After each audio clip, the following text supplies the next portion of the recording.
Grace and peace, everyone. Thank you for joining this Bible study. We are going to study the passage of Exodus 15, verses 22 through 27. If you're ever in a place where you're in need of provision, and the place that you're in or the circumstance that you're experiencing, it appears that there is no provision. It appears, how are you going to get what you are in need of? This is a good passage to study. Not only did the children of Israel walk away being fruitful or bringing forth what they were in need of, but they were also multiplied in that need or in that provision. And so let's get into it. Verses 22 through 23 talk about how Moses just brought the children of Israel, right, from the Red Sea into this wilderness place. And in this wilderness place, they were looking for water for 3 days, and they were not able to find any water. As they continued on in their journey, they found water, but the water was bitter. I just want to stop for one moment, because as you're on this walk, everyone who is a child of God, God has called to something. He has called them to a promise. And in the midst of going through the process to see that promise come into fruition, you will always go through three transitions. Three transitions. Every life of every person that followed the voice of God in the word went through these three transitions.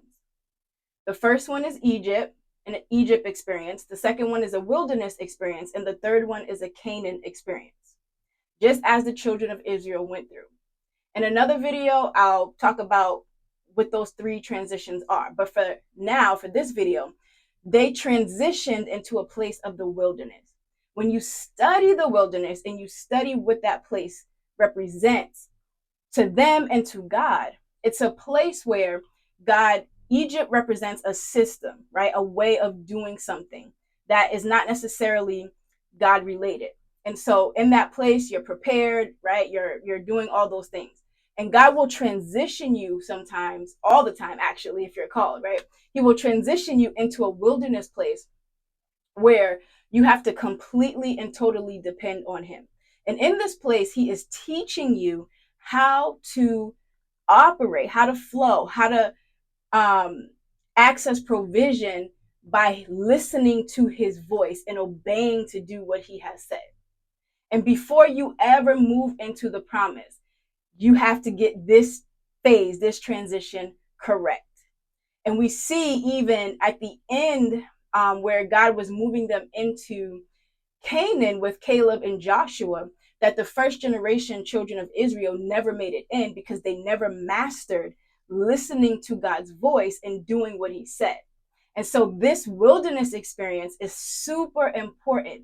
It will feel like you're stripped. It will feel like, right, you lost something. It will feel like God is not there, right? It will feel like, where is he? Like, doesn't he see that I'm going through this thing or that thing? But really, it's a transition in a season that he desires you to learn how to seek him first in all circumstances, and really be led by his voice before he leads you into that promised area.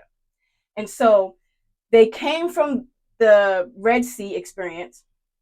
They should have, after they seen the Red Sea, after they seen, Moses with dealing with the Pharaoh and all those things that they saw, all those miracles, they should have had a mindset to trust God, but they didn't know God. Moses knew God. They didn't know God. Moses experienced God. They did not experience God. And so by default, coming into this wilderness, they're looking for the provision. They were in a secure place. They had security. They had food. They had water. Even though it was affliction, they still had the provision they needed, right? And so a lot of times that's what it feels like. I can even, give a personal example. I was working in an accounting job and God transitioned me to start my own business, right? Starting my own business was a place of wilderness. Now, coming from an income to going to a place where you have to generate income and feeling like you're stripped financially, right? it'll bring a lot out of you. It'll bring a lot of beliefs, a lot of thoughts, a lot of things that you really have in your inner man out. And that is the purpose of this wilderness season, right? God wants to bring those things up and really renew your mind and teach you and train you his way, his principle, his kingdom, so that when you go into the promise, you're not following after the ways of the world and the ways of everyone else, but you're really following after his way. And so they should have known who God was. They had, that experience. They should have said, well, hey, God, we see you, depart the Red Sea for us. We've seen you save our firstborns. We've seen all the plagues. Like, what can you do for us? But that was not their response. Instead, it says in verse 24 that the people murmured against Moses, saying, what shall we drink? And I want you to stop and think about that for a minute, because a lot of times when we're in those situations and those circumstances, we do complain, we do murmur to God. It's like, oh, God, like, why am I here again? Like, when are you going to fix this situation? When is this going to be over with, right? All the complaints, all the things that we go through. It's just a sign that we haven't fully stepped into understanding that we are to seek him first, right? Because we haven't fully been taught that and we don't fully step into that understanding, by default and by natural humanistic nature, that is our response. And so Moses, however, knew God, had an experience with God, walked with God through this whole thing. And so his response was different. It says that he cried unto the Lord. So in other words, he sought the Lord. He sought God for the circumstance. And so verse 25 goes on to say that after Moses sought the Lord, what the Lord did was respond to Moses. Because Moses responded to God, God responded to Moses. And it says that the Lord showed him a tree, in which when he cast that tree into the waters, it would make the water sweet. Stop right there for a moment. The first 3 days, they found no water. They continued on the journey. They found water, but it was bitter. They were in the circumstance that they did not have a solution for. They were in a circumstance that naturally they did not have a solution for. How many circumstances are you in that naturally you do not have a solution for? A bill is due. You don't have enough money to pay that bill. You don't have a natural solution on how you're going to get the money to pay that bill on time. You're sick in your body.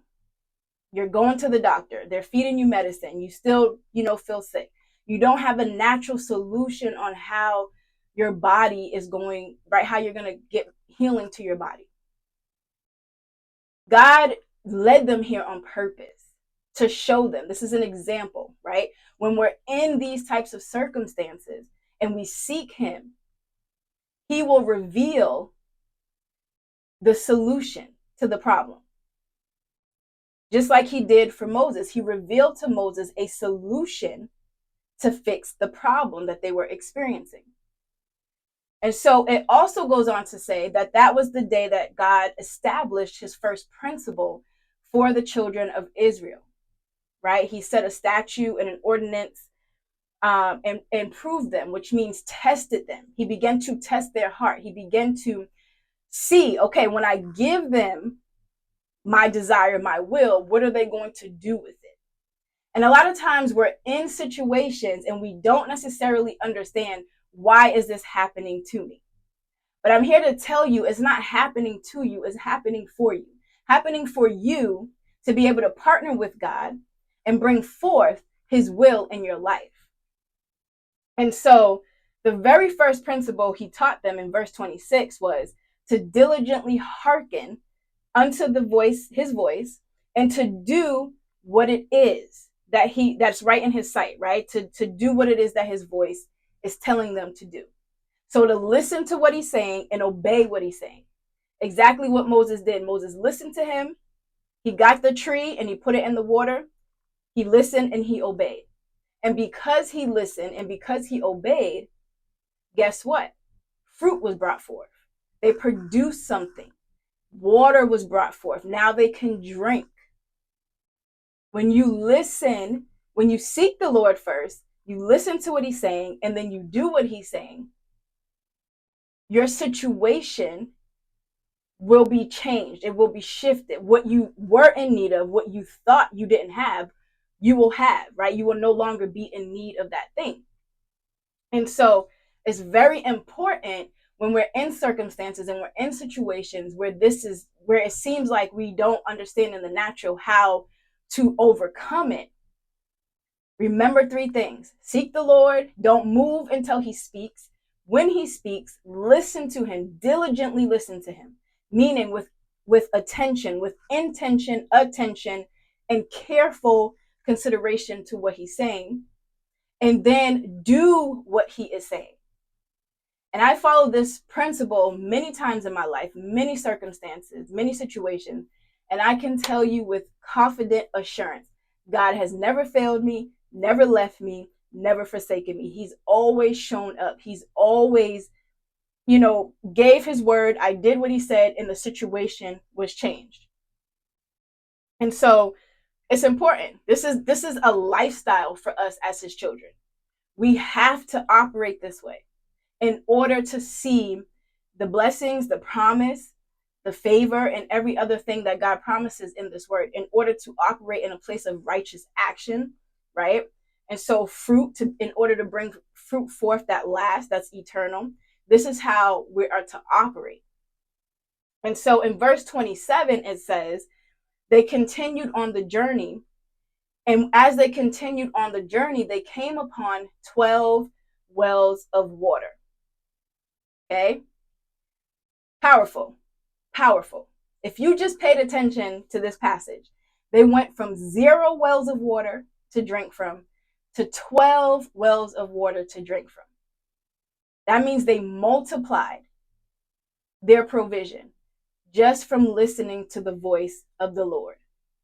They went from not knowing how, where, when they were going to get water to receiving more than enough in supply of water. And I don't know about you, you can raise your hand in the comment, right? If you want to go from nothing or a little bit to multiplied in provision in a circumstance that you may be in at this very moment. See, a lot of us as believers, right, we're not exempt from circumstances. God doesn't remove the circumstance. What he does is he teaches us how to rise above that circumstance. And the only way that we can do that and overcome it and shift it is by seeking him, diligently listening to his voice, and doing what he said. And so if you want to learn how to do that, really it's a mindset thing, right? Your thoughts have to be in a place to seek him, to receive what he's saying, and to do what he's saying. Those are all 3 stages of thought process, right? And so if you are in a place right now where you are ready and you are hungry, right, to seek the Lord for his word, to understand what he's saying, to really shift and renew your mind and shift the way you're thinking and your thought pattern towards the things that he's calling you to, access provision, begin to birth your promise, all those things. I invite you to join us in our community. We are learning, we're growing in the word, and we are shifting the way we think.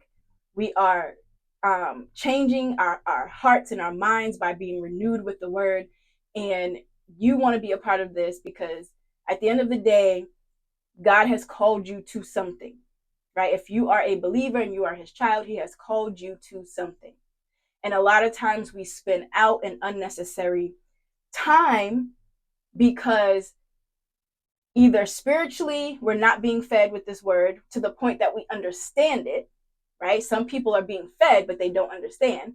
Or the way that we're thinking about it and the way that we're thinking about what he's calling us to do and what he's saying is not in alignment and in agreement with. And so we spin out for years and years and years thinking that God doesn't want us to have it, or it's not our time, or, oh, I'm just waiting on him, right? All these things when we can have movement happening for us. And so I invite you into our community. Let me know in the comments an aha moment that you had from this passage, reading this passage. And definitely, I encourage you to go and study it for yourself. You will be richly blessed as the Holy Spirit reveals things to you. Be blessed.